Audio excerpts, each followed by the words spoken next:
community itself as well. And I think, to be honest, you mentioned this yourself in an interview with the Malaysian Star newspaper only a couple of years ago, where you said, within the community, being a new convert from Christianity, you face the calls from within the community: you shouldn't do this, you shouldn't do that, you shouldn't make friends with people who weren't Muslim, and you should withdraw from society and everything that was haram. And you said this was a problem for you. And I think that's an acknowledgement that there is, in fact, a problem within the Muslim community, rejection of Strand, which is what makes this different. And I hate to be blunt, I hate to have all these people that No, you don't. That's true. Yes, I do. I'd rather you agree with me. Quick responses. The quick response would be absolutely there are people, a very small minority of people within the Muslim community that are reluctant to engage with the wider community. But this is more... There's a majority in this interview. Excuse me, I said the majority of Muslims reject friendships with... Well, I'm afraid you did. Well, I'm afraid that's just not correct. Maybe your translation from the Malay is not... It's an English language newspaper. Yes, just very briefly. Okay. I think we're kidding ourselves if we think Australia is racked by any of the real strands of discord that you have in other countries. Of all the countries in the world, the Muslim... Christian divide here is nothing. And that's the reality. When you travel in other parts of the world, it's nothing. The reason why there is a reflection, I don't think, is about much to do with what happens here. Sure, you get the odd person who does something silly. But you see, globally, there's this fight from the Wahhabists, from the militant stream, to take out one of the big Islamic societies. There's this fracture within Islam, whether it's Saudi Arabia, Pakistan, Indonesia.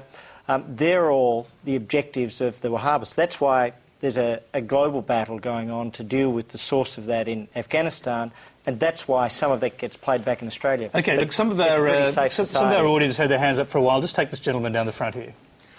Just a comment for Andrew from a non-Caucasian. I'm a Muslim and I'm trying to practice, as I sometimes pray and I sometimes fast and I occasionally drink alcohol. So we are talking about we are talking about 1 billion people. We can't generalize like that. And again, just a comment that and the gentleman as well, the whole Taliban was created by American to oppose Russian. I mean, that was the whole start of the story, which built up to this issue. Of course, we should take responsibility. I agree with that. And we should basically clarify that what is the understanding that we have from Quran. But we can't just generalize like that. And please don't do that. You have the tool in the newspaper, and that's your responsibility. So please help. I've already said, for example, I've already said that Indonesia, for example, is a standing reproof to the idea that there is a common jihadist element. I mean, there are jihadist elements in Indonesia, but it's fundamentally democracy. Andrew, I'm going to have to get you to wrap up because we need to move on to another subject. OK, I'll take that mostly as a comment from you. Thank you very much. Now, remember that you can send your questions via email, video, or join the studio audience. Ask them yourself. So go to our website. The address is on the screen to find out how.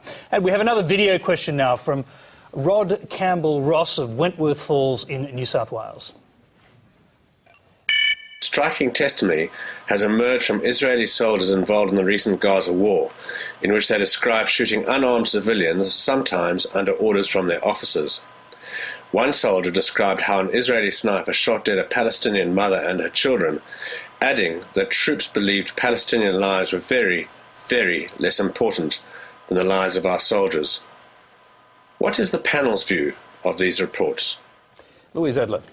Well, I think they are devastating testimonies, and I think it's quite interesting that those testimonies were delivered in the context of returning soldiers from Gaza to new recruits in a military college called Oranim in Israel. So it's quite interesting the context in which those testimonies were delivered. They were then published by Not publicly originally, were they? No, they weren't. They weren't published. They weren't disseminated originally, but they were then published by Haaretz, a very good Israeli newspaper.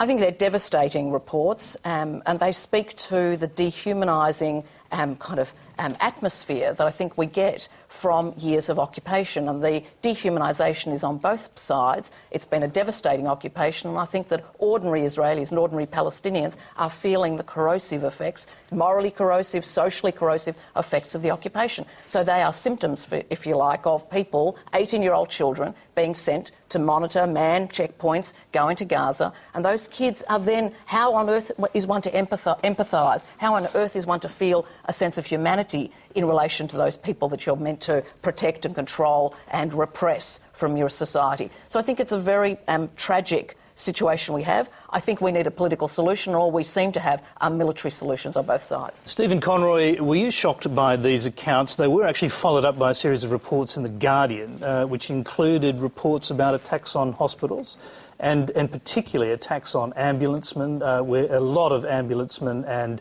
people carrying stretchers during the conflict appear to have been targeted and killed. Now, look, we support there being an investigation of any claims along these lines.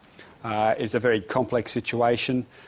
We've always supported a two-state solution, and it's disappointing that that seems to have receded, the chance of that, in the last few years.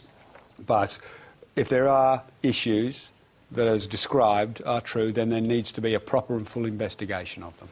Susan Carlin.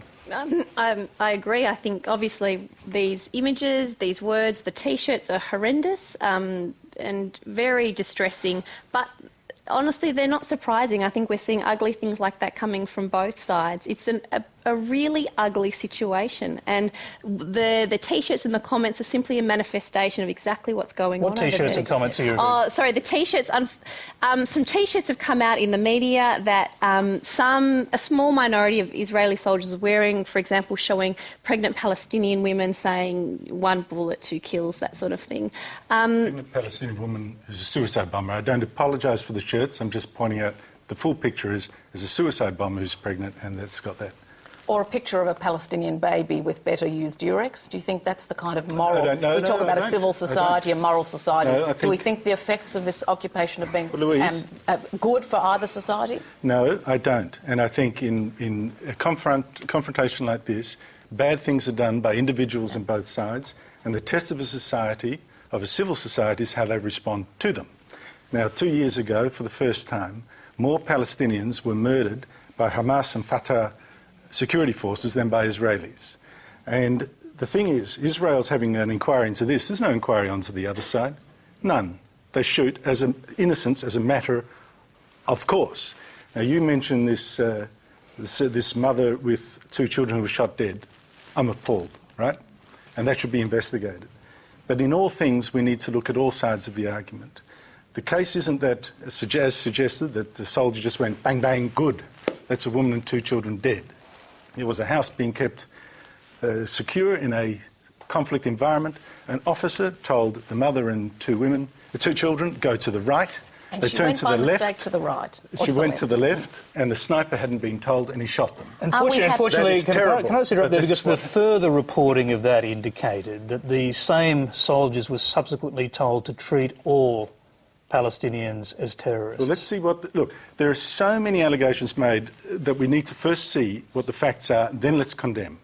For example, on the I'm just following up. I mean, you mentioned part of that story. Look, Tony, fulfilling the rest as you know, there are so many allegations made against Israel and then treated as fact, like the Jenin massacre, you remember that, the whole, bombed ambulance, you remember that, and again, the bombed school in the last, offensive, you remember that, and then we later find out the facts are slightly different. Let's wait for the facts. But Andrew, when there are testimonies from soldiers coming back, young soldiers who themselves feel deeply disturbed by what went on, we all have to attend to that. If we're talking about moral seriousness, as you wanted to before, we need to attend to that. Of course. And I agree that we shouldn't condemn before we investigate, but I also think, again, from both sides, we should not try to defend the indefensible.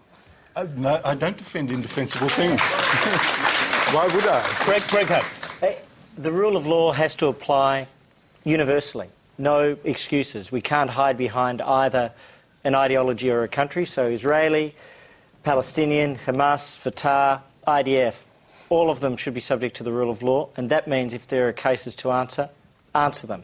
Having said that, on the other side, there is one very important thing to understand, and that is there is no doubt that human shields have been used intentionally to draw fire. So no excuse, and there should be full investigation if there are acts of which are simply unacceptable. But similarly, we must hold those people to account who would use human shields in order to make their own point. Human shields, you were saying, used by the Israelis? No, I was thinking in that... Because the allegation in The Guardian was precisely the opposite, human shields used by Israeli soldiers. So maybe the action by either is equally culpable. OK. Look, I'm sorry that is all we have time for tonight. Please thank our panellists, Stephen Conroy, Louise Adler, Susan Carlin, Andrew Bolt and Greg Hunt.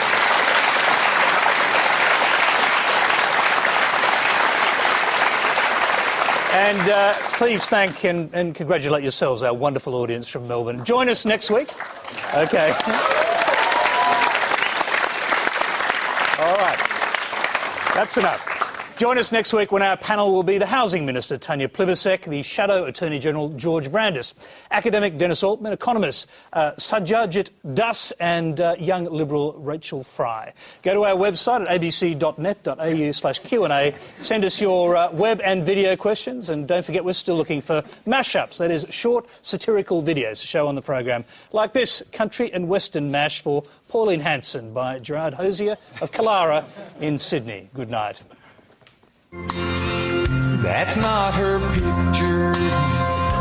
Appreciate what it can. I know it's wrong. It's a total stranger. I'd have her eyes, I'd have her face, might look like her in so many ways, but that's not her picture.